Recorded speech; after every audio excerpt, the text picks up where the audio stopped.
என் பேரு கதீர். என்னுடைய 16 வயசு வரைக்கும் என்னுடைய அப்பா அம்மா தங்கச்சி இவங்களோட சந்தோஷமான ஒரு வாழ்க்கையை வாழ்ந்துட்டு இருந்தேன். ஆனால் இப்போது யாரும் இல்லாத ஒரு அனாதையை வாழ்கிறேன்னா அதுக்கு காரணம் ஒரு ஆக்சிடெண்ட். எனக்குன்னு யாரும் இல்லாத இந்த உலகத்தில் என்னோட தேவைக்காகவும் படிப்பு செலவுக்காகவும் கிடைச்ச வேலையை செஞ்சுக்கிட்டு சின்னதாக ஒரு வீட்டுக்குள்ள சின்ன சின்ன சந்தோஷத்தோட நிறைய கஷ்டத்தோட சோகத்தோட வாழ்ந்துக்கிட்டு இருந்தேன்னா இப்போ சிங்கப்பூரில் எனக்குன்னு ஒரு அழகான வீட்டில் வருஷம் 50 லட்சம் சம்பாதிக்கிற ஒரு சாஃப்ட்வேர் இன்ஜினியராக இருக்கேன்னா அதுக்கு காரணம் நான் மட்டும் இல்லை, வினோத். எனக்குன்னு இருக்கிற ஒரே சொந்தம், எந்த ஒரு எதிர்பார்ப்பும் இல்லாமல் எனக்கு உதவி செஞ்ச என்னுடைய நண்பன் வினோத். வினோத்துக்கு என்னை அடுத்து 2 விஷயம் ரொம்பவே பிடிக்கும். ஒன்று கேமரா, இன்னொன்று நித்யா. வினோத்து நித்யா 3 மாசமா லவ் பண்ணுறாங்க. வினோத்துக்கு நித்யானா அவ்வளோ இஷ்டம். வினோத்துக்கு கேமராமேன் ஆகணும் ஆசை. அதுக்கு எவ்வளவோ முயற்சி எடுத்தும் அவனால முடியல. இப்போ மாதம் 10,000 சம்பளத்துக்கு சாதாரண வெட்டிங் ஃபோட்டோகிராஃபராக வேலை செய்கிறான். கூடிய சீக்கிரமே தன் சொந்த முயற்சியில் ஒரு நல்ல பிஸ்னஸ் ஸ்டார்ட் பண்ணி ஒரு பெரிய ஆள் ஆகணும்னு தான் ஆசை அவனுக்கு. இது வினோத்தோட அப்பா அம்மா. இவங்களோட அழகாக சிரிச்சுக்கிட்டு சந்தோஷமாக இருக்கிற இவங்களோட ஒரே கவலை தான் பையன் கூடிய சீக்கிரத்தில் ஒரு பிஸ்னஸ் ஸ்டார்ட் பண்ணி ஒரு நல்ல நிலைமைக்கு வரணும், ஒரு அழகான வாழ்க்கையை வாழணும், அதை பார்க்கணும் தான் இவனோட ஆசை. எந்த ஒரு கவலையும் இல்லாமல் சந்தோஷமாக போன என்னுடைய வாழ்க்கையும் சரி, எனக்கும் வினோத்துக்கும் இடையில இருந்த நட்பும் சரி, ஒரு நாள் எல்லாமே சரிஞ்சது. அதுக்கு காரணம் லீவில் சிங்கப்பூர்லேருந்து சென்னைக்கு வினோத் வீட்டுக்கு போனதுக்கு அடுத்த நாள் இரவில் நான் கண்ட ஒரு நிகழ்வு தான் காரணம். அந்நிகழ்வு ஒரு கனவு.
ஏய் ரம்யா, எப்படி இருக்க?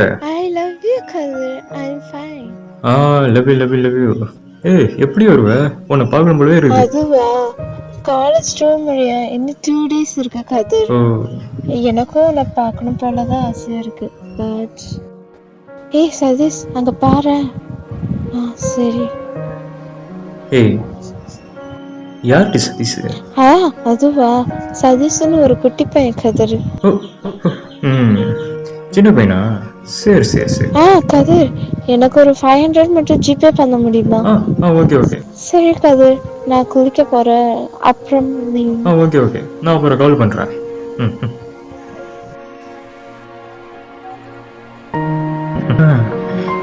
மச்சான், நான் ஒரு பிளான் பண்ணிருக்கேன்டா. இன்னும் கொஞ்சம் நாள் ஒரு நல்ல வேலை கிடைச்சிருவேன். அது கிடைச்சிருச்சுன்னா லைஃப் எப்படி செட் ஆகிடும். இன்னும் கொஞ்ச நாள் ரம்யாவுக்கும் படிக்க முடிஞ்சிடும். அப்புறம் ரம்யா நான் ரீசன்மேஜ் பண்ணிக்கலான்னு இருக்கேன் மச்சான். நான் ஒரு நியூ லைஃப் ஸ்டார்ட் பண்ண போகிறேன்டா. இன்னும் கொஞ்ச நாளில் ஒரு அழகான ஒரு குழந்தைய பற்றிக்கிட்டு ஒரு அழகான ஒரு லைஃப்பை வாழணும்டா. சொல்லும்போது எவ்வளோ சந்தோஷமா இருக்கு பாரு. நினச்சி பாரு, வருஷத்துக்கு 2 தடவை நம்ம எல்லாரும் சேர்ந்து அப்படியே ஊட்டி கொடைக்கானல் அப்படியே போவோம். இந்த ஊட்டி குளிரில் நான், என் ரம்யா, என் குழந்தை சொன்னார்ல. எவ்வளோ பெரிய விஷயம் சொல்கிறேன். நீ என்னடா ஃபோனே பார்த்துட்ருக்க? என்னடா பார்க்குற ஒரு மாதிரியா?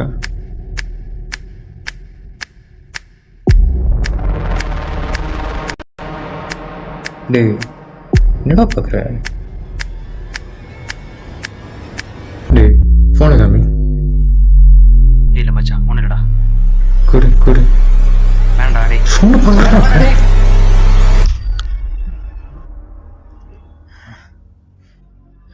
இல்லை மச்சான், கோவா போன ரம்யா அங்கே சதீஷ்னு ஒரு பையன் கூட ஒன்றா ஒரே ரூமில் இருந்ததை என் ஃப்ரெண்டு மூர்த்தி பார்த்துட்டு சொன்னான்டா. ஆனால் நான் அதை நம்பவே இல்லை. ஆனால் இப்போது உங்கள் பார்க்கில் இருந்த ஃபோட்டோ அனுப்பிச்சான்டா. சே, இப்படா ஒன்று லவ் பண்ணிட்டு பேரத்தம் கூட. சே, ரம்யா அப்படி பண்ணுவான்னு நினச்சி கூட பார்க்கடா.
டேய் மச்சான், டேய் எந்திரா. டேய் டேய் என்னடா என்னாச்சு மச்சான்? ஏதோ புலம்பிட்டு இருக்க. ரம்யா கிம்யான்னு எந்திரா. என்னடா எதுவும் கெட்ட கணக்கு கண்டியா? ஏதோ மாதிரி கனவு அப்படி. சரி எந்திரி. சரி, நேற்று நான் சொன்னது ஞாபகம் இருக்கா? என்னது? என்னடா? டேய் அதான்டா, இன்னைக்கு என் ஆளுக்கு பிறந்த நாள். நான் பண்ற செலிப்ரேஷன்ல நித்யா இன்னைக்கு அசந்து போயிடணும்டா. செஞ்சிடலாம்டா. சரி, நான் போய் குளிச்சுட்டு வரேன். அப்புறம் ஆல்ரெடி டீ போட்டு வச்சிருக்கேன், குடிச்சிரு.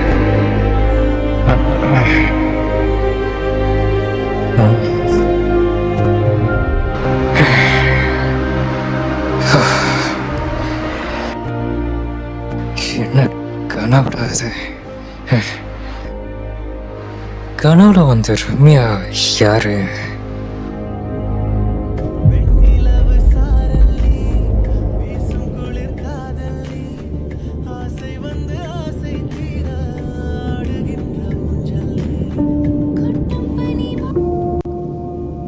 ஹலோ வினோத், எனக்கு ஒரு 500 மட்டும் ஜிபே பண்றியா? Hello hello Vinod. இல்லை, வினோத் குளிச்சுட்டு இருக்கான். நான் கதிர் பேசுகிறேன். ஓ கதிரா, சரி அவன் வந்தோடனே சொல்லிடு. வந்து சொல்கிறேன். ஆ சரி. ஏய் சதீஷ், எங்க போற?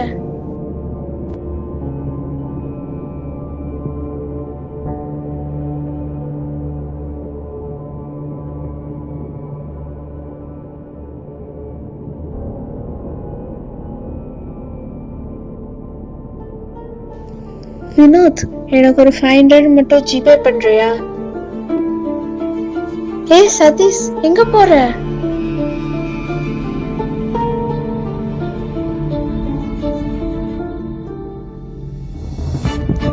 கதிர், எனக்கு ஒரு 500 மட்டும் ஜிபே பண்ண முடியுமா? ஏய் சதீஷ், அங்க பாரு. சரி. ஒரு அழகான ஒரு லைஃபை வாழண்டா. இப்படா ஒன்று லவ் பண்ணிட்டு பேரத்தம் கூட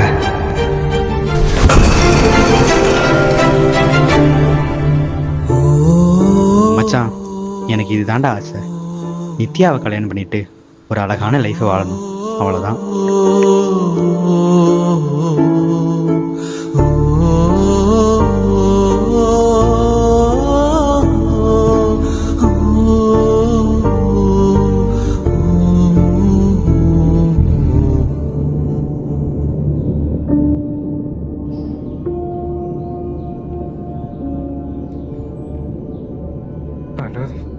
இல்ல கதிர், என் பிறந்த நாளைக்கு வினோத் ஏதோ கிஃப்ட் வாங்கி தரேன்னு சொன்னா.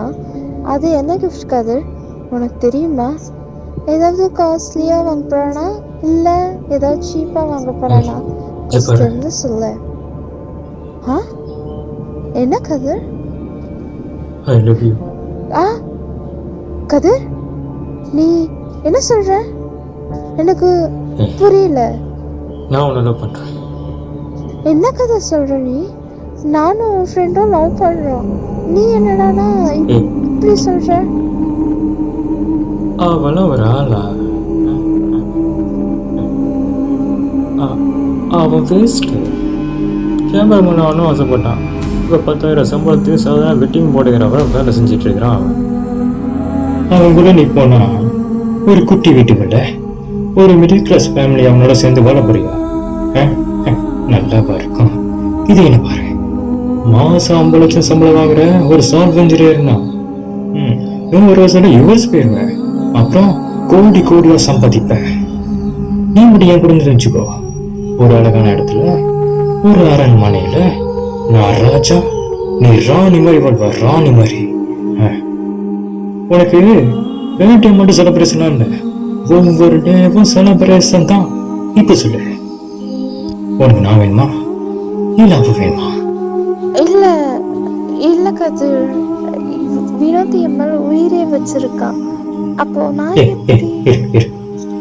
ஃபர்ஸ்ட் ஒரு ரேஞ்ச் நான் தெரிஞ்சுக்கோ. இல்ல என் மனசுல எங்க இருக்கு தெரியுமா? டாப்ல உட்கார வச்சிருக்கேன். நீ என்னன்னா அவனை போய் இல்ல கதிர், அது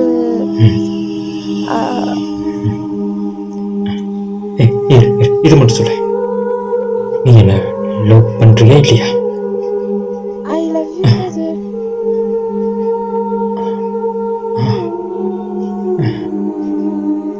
கதிர் கதிர் என்ன சொன்ன? கதிர், திரும்ப சொல்லு. I love you Kathir. I love you so much. சரி, 1 மணிக்கு ஜீவா பார்க் வந்துரு, நம்ம மீட் பண்ணலாம்.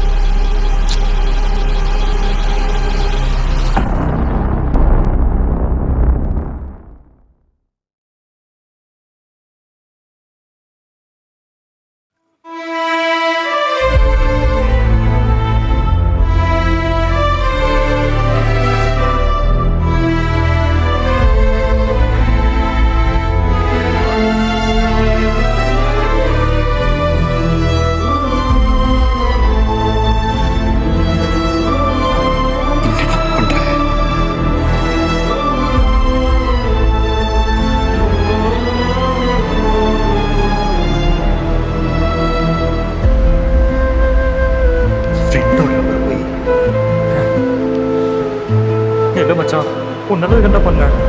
நீ நினைக்க மாதிரி தப்பான இதுவா இல்லடா.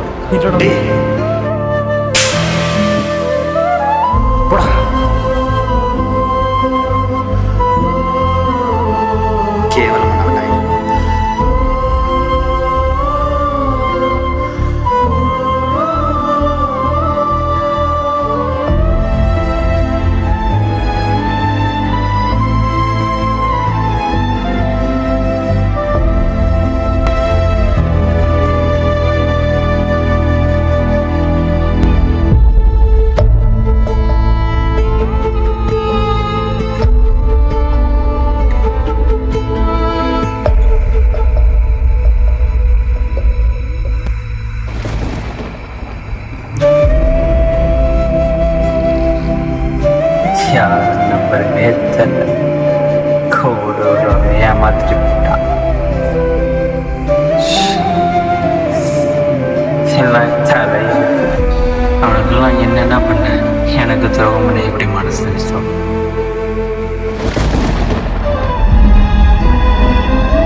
இப்படி மாறிட்ட?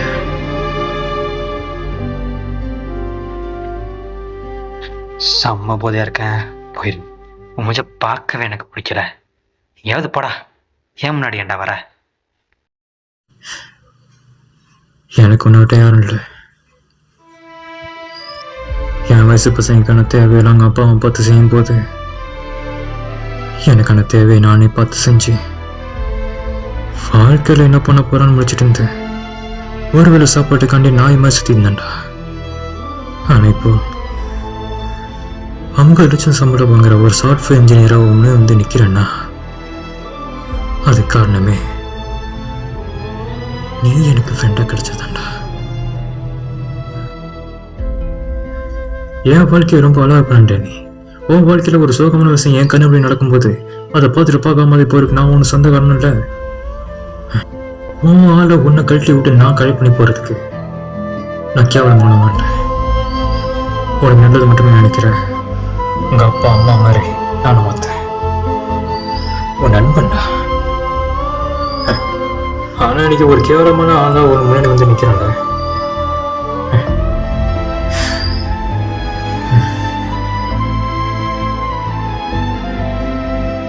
அவனு நல்லா சூப்பர் பணக்காரன்.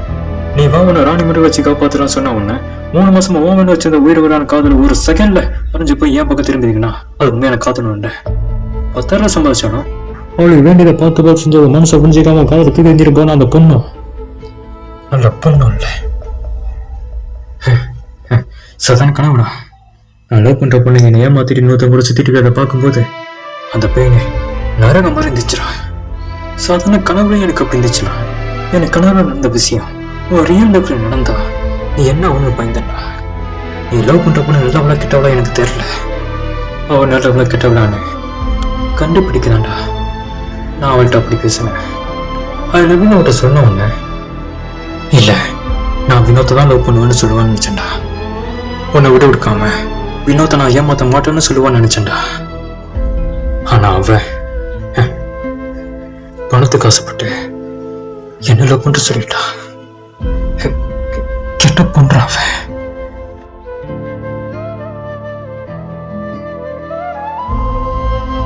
ஆனா இந்த அசிங்கத்தை விட லவ் ஃபெயிலியர்ன்ற பேர்ல நீ பண்ற ஒவ்வொரு விஷயமும் பார்க்கும்போது ஒண்ணு மட்டும் நல்லா புரிஞ்சுக்கிட்டேன்டா. இந்த உலகத்துல அசிங்கமான விஷயம் எதுனா உன் மனசை புரிஞ்சிக்காம உன் காலத்தை கிஞ்சிட்டு போனேன். நீ லவ் பண்ண விட உன் கண்ணுக்கு கேவலமான ஆளா தெரியற என்ன விட தன் பையன் ஒரு 10,000 சம்பாதிக்கிறான். அது உனக்கு போதுமா?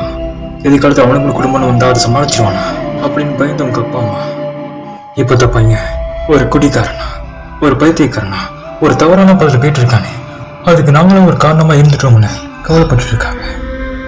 இதெல்லாம் வேணாம்பா, விட்டு மாறிடு அப்படின்னு அவங்க சொல்ற எந்த ஒரு நல்லதும் கேட்காம அவங்களுக்கு சொல்றது கொஞ்சம் கூட மதிக்காம அவங்கள்ட்ட இப்படிதான் இருப்பேன்னு சொல்லிட்டு திரும்பி குடிச்சிட்டு ஒன்னு வாழ்க்கையை வீணாக்கிட்டு அவங்களும் கஷ்டப்படுத்திட்டே இருக்கிய ஒன்னும் மாதிரி ஆளுங்க தான்டா இந்த உலகத்துல கேவலமானவனுங்க. புதுசா குடிக்க ஆரம்பிச்சிருக்கீல, நான் சொல்றேன் உன் வாழ்க்கை நடக்கிற ஒவ்வொரு பிரச்சனைக்கு இந்த குடிதான் காரணமா இருக்கும். இந்த விஷயம் உனக்கு போய் தெரிஞ்சா உனக்கே தெரியும். தூங்கி எஞ்சா நம்ம பிரச்சனை மறைஞ்சு போயிருக்கு. நீ ஒன்றும் இந்த மாதிரி கனவு காணல. இது நேச்சம். குடிக்கிற படிட்டு பழைய மாதிரி மாறிடுறா.